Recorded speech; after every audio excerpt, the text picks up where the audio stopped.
Russian forces continued to make tactically significant advances north and northeast of Kharkiv City on May 13th, and currently appear to be prioritizing the rapid establishment of a buffer zone along the international border over setting conditions for deeper penetrations into northern Kharkiv Oblast. As per the data and videos gathered by ISW, geolocated footage published on May 13th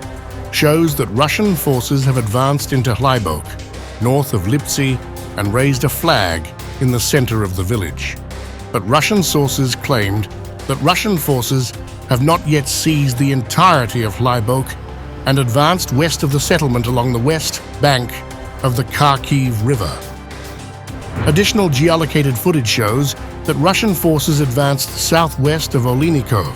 northeast of Lipsy, and north of Lukyantsy. The Ukrainian General Staff reported that Russian forces achieved unspecified tactical success near Lukyantsy. Russian mill bloggers claimed that Russian forces entered Lukyantsy, but ISW has not observed visual confirmation of this claim. Russian forces also continued attacking in the Lipsy direction near Pilna, northeast of Lipsy and Oleynikov, and the Russian Ministry of Defense reported that Ukrainian forces counterattacked near Hlyboke. Geolocated footage published on May 12th shows that Russian forces seized the Vovchansk meat processing plant in northern Vovchansk, and Russian mill bloggers claimed that Russian forces also captured a shoe factory in northern Vovchansk on the morning of May 13th and advanced into central Vovchansk up to the northern right bank of the Vovcha River by the evening. A Russian mill blogger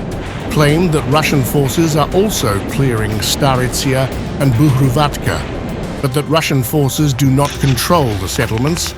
and also advanced in a forest area further south of Ohirtsev, northwest of Vovchansk. Russian forces also attacked on the Izbitsk-Staritsya-Buhruvatka line west of Vovchansk and near Taiki, east of Vovchansk, where the Russian MOD also reported Ukrainian counterattacks.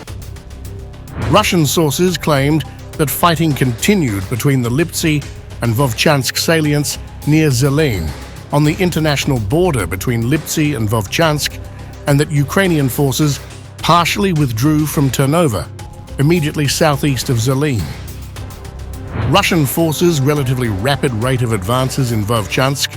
and their reported destruction of several bridges across key waterways within the settlement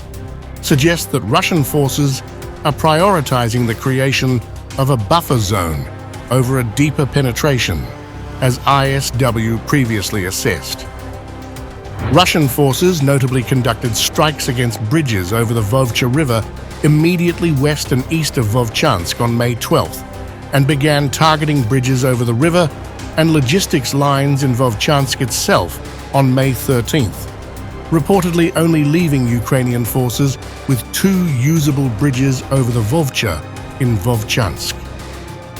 It is unclear why Russian forces would largely target bridges they would need to cross and ensure stable logistics across the Vovcha River for offensive operations deeper into northern Kharkiv Oblast. So these strikes suggest that Russian forces may be prioritizing immediate gains in an unfortified area of northern Ukraine. Russian forces are also reportedly fielding armor in this area. Russian sources reported that Russian forces conducted a mechanized attack with an unspecified number of tanks against Vovchansk on the night of May 12th and continued armored attacks during the day on May 13th. The deployment of armored assets in this area suggests that Russian forces are seeking to make rapid gains, but they do not appear to be setting conditions at this time for such gains to be on the southern side of the Vovcha River, deeper into northern Kharkiv Oblast. These indicators collectively suggest that Russian forces are likely trying to create the promised buffer zone in the border area, instead of pursuing deeper gains into Kharkiv Oblast or towards Kharkiv City.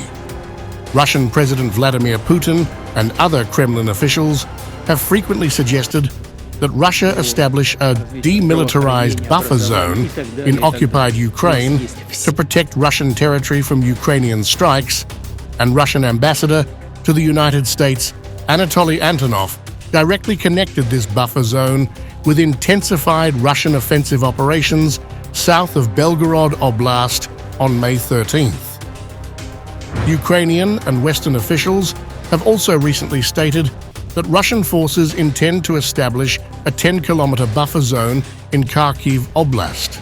and military observers have noted that this buffer zone would simultaneously bring Russian forces within tube artillery range of Kharkiv City and remove major Russian logistics hubs from Ukrainian tube artillery range.